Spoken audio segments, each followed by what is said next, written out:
Hey guys, how's it going? My name is Adam and today I'm going to show you how to change Threads bio. So without further ado, let's jump into it. First of all, you're going to click at the down right.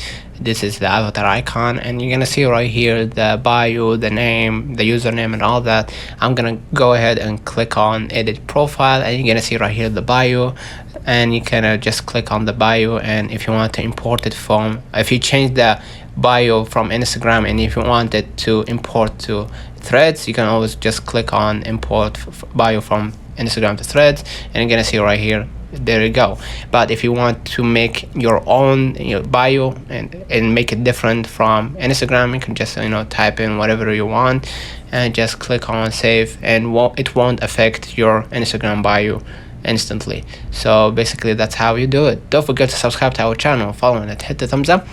Last but not least, turn on the notification bell to receive every video we upload. Thank you for watching. That wraps it up. See you in the next one.